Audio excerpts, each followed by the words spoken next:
Creare un seguito di un'avventura vecchia di ben 26 anni e considerata un classico del genere è un'operazione difficile.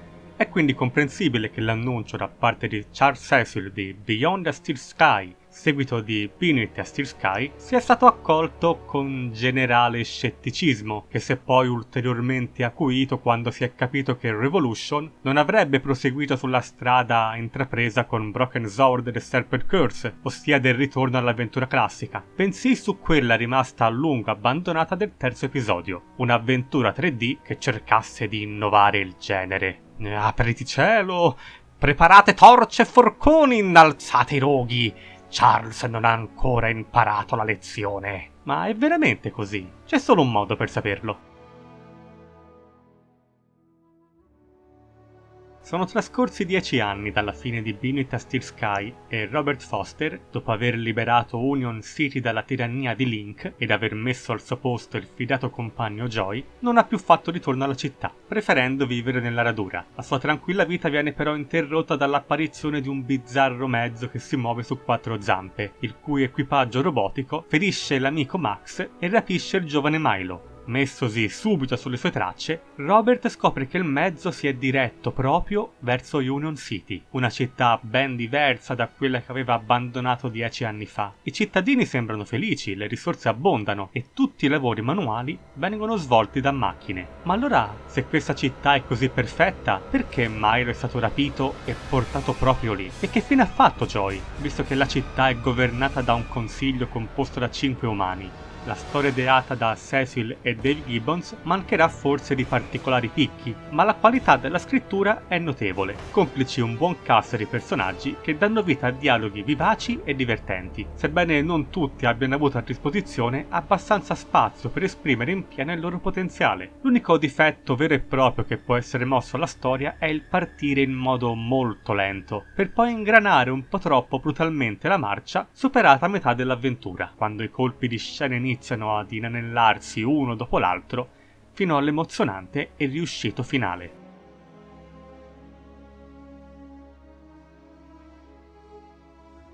Se l'idea di un seguito in 3D da controllare con mouse e tastiera, o peggio, con il pad, non fosse stato abbastanza per far piombare i fan tradizionalisti nella più cupa disperazione, ad assestare il colpo di grazia, ci pensò un'altra caratteristica annunciata da Cecil, il sistema di hacking.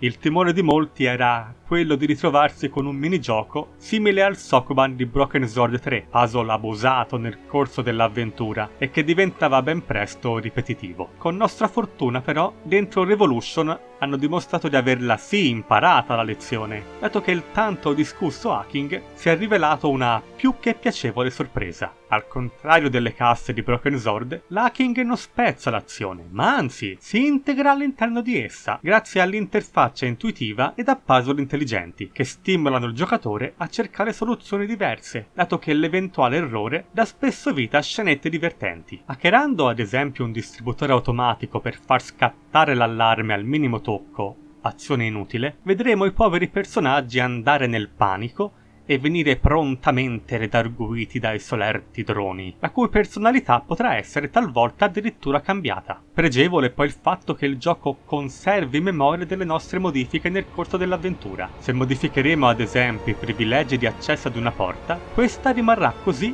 fino a quando noi stessi non ripristineremo i valori iniziali. Molto buona anche la longevità, che in base alla voglia del giocatore di sperimentare potrebbe raggiungere le 12 ore di gioco.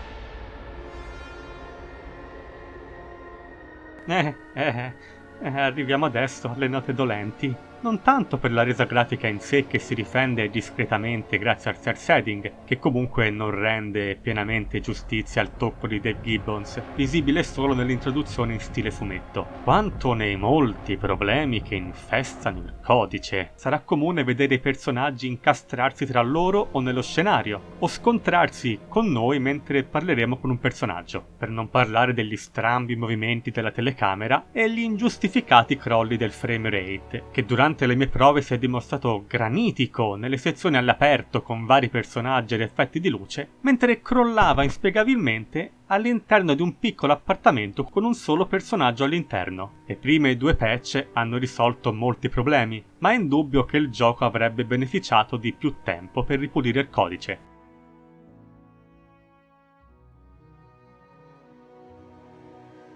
Di buon livello l'accompagnamento musicale, sebbene manchino brani che riescano ad imprimersi nella mente del giocatore, limitandosi ad accompagnarlo nell'avventura in modo discreto. Riguardo al doppiaggio, molti ricorderanno come inizialmente la pagina Steam riportasse che il gioco sarebbe stato doppiato in più lingue, tra cui l'italiano, ma la versione finale include il solo doppiaggio inglese, di ottima qualità e caratterizzato da molti accenti diversi per dar vita ai personaggi. Il lavoro svolto sui testi in italiano è di buon livello, con solo qualche refuso qua e là.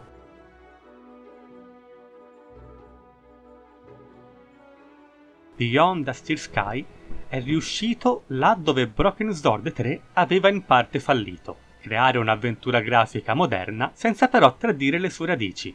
La maggioranza degli avventurieri non avrebbe scommesso un solo centesimo sulla riuscita dell'operazione, ma la Revolution di Charles Cecil ha fatto centro, consegnando ai fan un degno seguito che inciampa solo sulla componente tecnica.